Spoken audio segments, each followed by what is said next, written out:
এ কি গিন্নি, তোমার ঘুম ভেঙেছে তাহলে? ঘুম কি আর ভাঙতে চায়? কাল রাতে ব্যথার ওষুধ খেয়ে যে এত ঘুম আসবে তা আগে জানলে তো খেতামই না। তা তোমার মাজার ব্যথা কি কমেছে নাকি?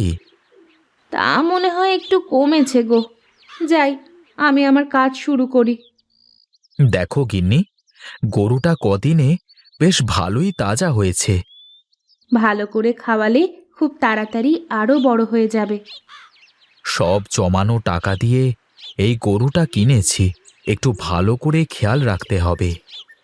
তুমি ঘাস এনে রাখলে তো আমার খেতে দিতে কোনো সমস্যা হবে না। ও নিয়ে তুমি চিন্তা করো না গিন্নি, আমি রোজ সকালে ঘুম থেকে উঠে আগে ওর জন্য ঘাস কেটে আনবো। বেশ, এখন আমি উঠানটা ঝাড়ু দিয়ে দিই, তুমি হাত মুখ ধুয়ে ঘরে যাও, আমি তোমার খাবার দিচ্ছি।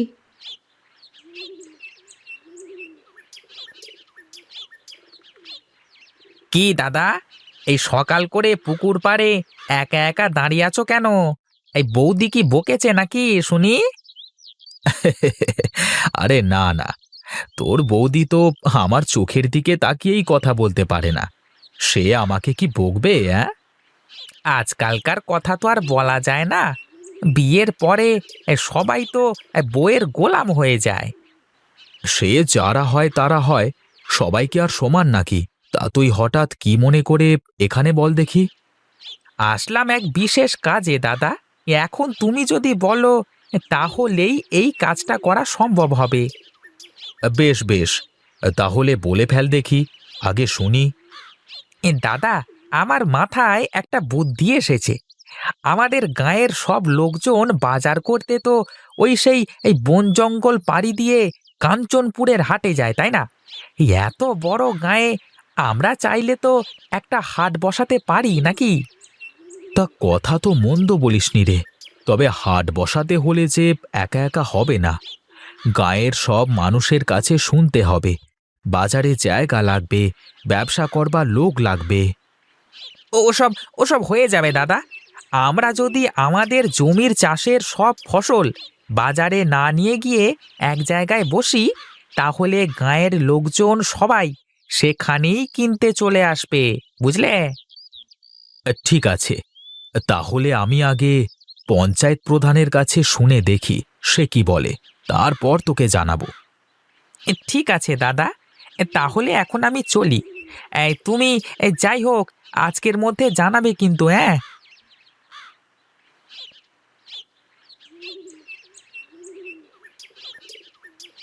কি গো, তোমার হাত মুখ ধুয়ে আসতে এত সময় লাগলো? আর বলো না, ফটিক এসেছিল, ওর সাথে কথা বলতে গিয়েই একটু দেরি হয়ে গেল। তা ফটিক কি জন্য এসেছিল? ও কিন্তু মানুষটা খুব একটা সুবিধের নয়, ওর সাথে কথাবার্তা একটু বুঝে শুনে বলবে। ও নিয়ে তোমাকে ভাবতে হবে না গিন্নি, ও যদি বুনো ওল হয়, আমিও বাঘা তেঁতুল। কি বললো এসে তাহলে? ও এই গাঁয়ে একটা হাট বসাতে চায়, তাই আমাকে বলতে এসেছিল। যাই করবা একটু বুঝে শুনে করবা, তা না হলে কিন্তু পরে সব দোষ তোমার ঘাড়ে এসে পড়বে। তুমি কি পাগল নাকি গিন্নি? আমি ওর কথায় কি কিছু করব নাকি? এখন দোকানে যাবার আগে পঞ্চায়েত অফিস হয়ে তারপর দোকানে যাব। আমার সাবধান করে দেওয়ার কথা, তাই বললাম, এখন বাকিটা তোমার ওপর।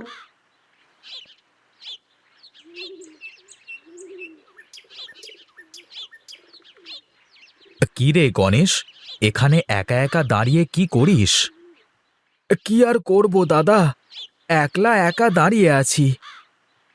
মন খারাপ নাকি রে? কি হয়েছে বল। দুঃখের কথা কি আর বলবো দাদা, সংসারে অশান্তি হলে কি আর মন ভালো থাকে? কেন রে, কি হলো সংসারে? কি করব দাদা, কাজ কাম নেই।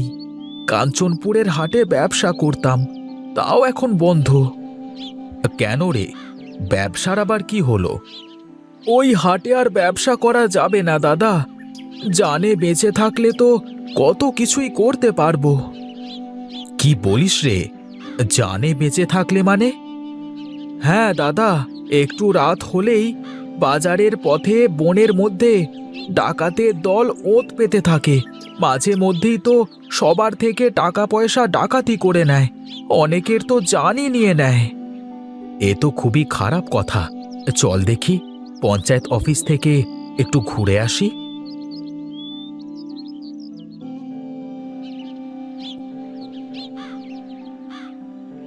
আরে এসো এসো মহেশ, তা কি খবর বলো দেখি। আগে কর্তা, আপনার কাছে আসলাম একটা বিশেষ কথা বলতে। হ্যাঁ, তা কি কথা বলে ফেলো দেখি। আচ্ছা কর্তা, আমাদের গায়ে যদি একটা হাট বসানো হয় তাহলে কেমন হয়? হাট বসানো কি আর চারটিখানি কথা নাকি? কিন্তু আপনি চাইলে তো পারেন, তাই আপনার কাছেই বলছি। আমি একলা চাইলেই তো আর হবে না, গাঁয়ের লোকেরও তো সম্মতি লাগবে নাকি? আমি কি কিছু বলতে পারি কর্তা? হ্যাঁ হ্যাঁ, বলো দেখি।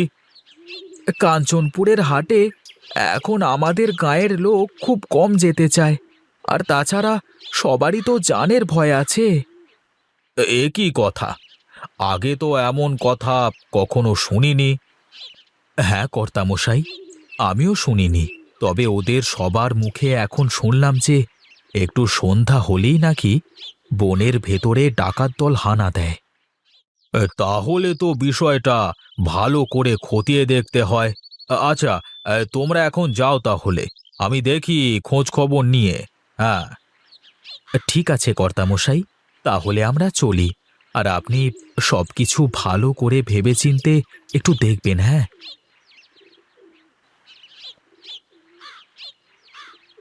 বুঝলি হরি, শুনলাম সন্ধ্যার পরে নাকি এই রাস্তায় ডাকাতি হয়। তাই তো দেখতে আসলাম, দেখি কারা ডাকাতি করে। বাবু, হ্যাঁ বাবু, আমার কিন্তু বেশ ভয় করছে। কি যে বলিস! আরে ভয় কিসের? ডাকাত দল আগে আমার সামনে তো আসুক। এই, সবাই কান খুলে শুনে রাখ। ওই দেখ, কর্তাবাবু আসছে, তার কাছ থেকে সবকিছু নিয়ে নিতে হবে। আর দেখি কর্তা আজকে ভয় পায় কিনা।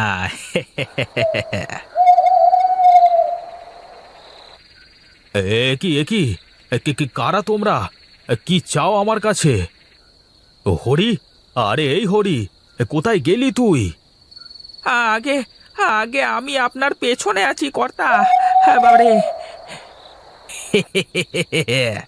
কাছে যা কিছু আছে ভালোই ভালোই দিয়ে দে বলছি, তা না হলে কিন্তু জান নিয়ে বাড়ি ফিরে যেতে পারবি না। তোমরা তোমরা জানো আমি কে? আমি এই গাঁয়ের পঞ্চায়েত প্রধান। তাতে আমার কিচ্ছু যায় আসে না, যা বলছি তাই কর, তা না হলে প্রাণ নিয়ে ফিরে যেতে পারবি না। কর্তা, কর্তা যা কিছু আছে দিয়ে দেন কর্তা, জান নিয়ে তো বেঁচে ফিরি, তারপর দেখা যাবে কর্তা, দিয়ে দেন দিয়ে দেন। এবার এবার আমাদের যেতে দাও। নিশ্চয়ই যাবেন, কিন্তু তার আগে আপনার হাতের ওই আংটিটা আমাকে দিয়ে যান। এই এই আংটিটাকেও দিতে হবে? বেশি কথা বললে কিন্তু এখানে লাশ ফেলে দেব।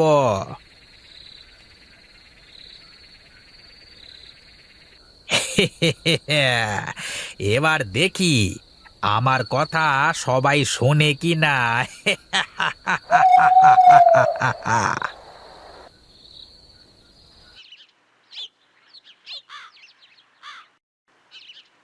কি হয়েছে কর্তামশাই? এত জরুরি তলব করে ডেকে পাঠালেন যে? কাল রাত থেকে একটুও ঘুমোতে পারিনি মহেশ। কাল হাট থেকে ফেরবার সময় আমার সামনে সেই ডাকাত দল চলে আসে। কি বলেন কর্তামশাই? আমি আমি বলেছিলাম না দাদা, যে সত্যি ডাকাত দল রাতে ওখানে সবার উপর আক্রমণ করে। আর একটু হলেই তো আমার জানটাই চলে যেত। আমি আমি আর কোনো দিন সন্ধ্যের পরে হাটে যাব না কর্তা। ওরে বাবা! তাহলে এখন কি করা যায় কর্তামশাই? আমি বলি কি কর্তামশাই, আমাদের গায়ে একটা নতুন বাজার বসাই। আমিও তাই ভাবছি। আরে আগে তো গাঁয়ের মানুষের নিরাপত্তার কথা ভাবতে হবে, তাই না?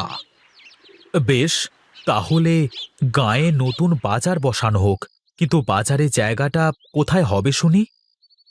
কেন, তোমার দোকানের পাশে? তোমার বড় মুদির দোকান পাশে যদি বাজার হয়, তাহলে তো মানুষ এক জায়গা থেকে সবকিছু কিনতে পারবে, তাই না? আমি বলি কি কর্তা, আমার বাড়ির পাশে বড় মাঠ পড়ে আছে, ওখানে হলে কেমন হয়? না না, ওখানে হলে সবাই যাবে না ওখানে। আর মহেশের দোকান তো সবাই চেনে, সবাই যায়, তাই ওখানে হলেই ভালো হয়। ঠিক আছে, আপনাদের যা ইচ্ছা কর্তা। শোনো মহেশ, কাল থেকেই তোমার দোকানের পাশে হাট বসবে। গায়ের সবাইকে আজকেই জানিয়ে দেওয়া হবে। আমি আমি আজকেই গাঁয়ের মধ্যে গিয়ে মাইকে করে প্রচার করে দিয়ে আসবো কর্তা। আপনি কোনো চিন্তা করবেন না। এখন তাহলে আমি উঠি কর্তা। কি মহেশ, বাজার তো বেশ জমজমাট হবে মনে হচ্ছে। গাঁয়ের লোকজন এক এক করে আসতে শুরু করেছে। হ্যাঁ কর্তা, বেশ ভালোই হবে মনে হচ্ছে। কিন্তু হাটের নাম কি রাখা যায়? এখনো তো কোনো নাম ঠিক করাই হয়নি। কর্তা, আমি আমাদের গাঁয়ের নামেই হাটের নাম রাখতে চেয়েছিলাম, তাই তো এই সাইনবোর্ডটা বানিয়ে রেখেছি। বেশ বেশ, ভালোই হয়েছে। তুই তাহলে ওখানে লাগিয়ে দে দেখি।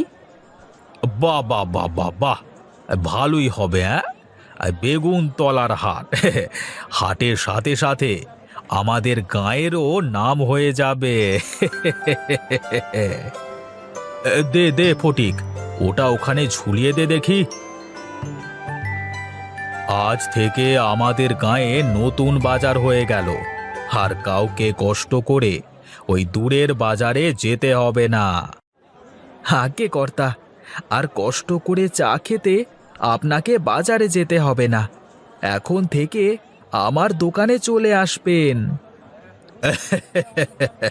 তা আর বলতে, নিশ্চয়ই আসবো। এখন তাহলে আমি যাই, আমার আবার অনেক কাজ বাকি আছে।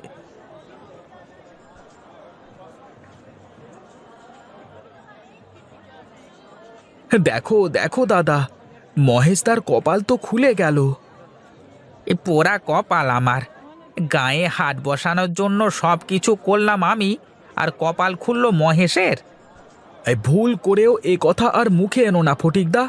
সবাই যদি জানতে পারে তুমি এসব কুকীর্তি করেছো, তাহলে কিন্তু গায়ের সবাই তোমাকে ছেড়ে কথা বলবে না।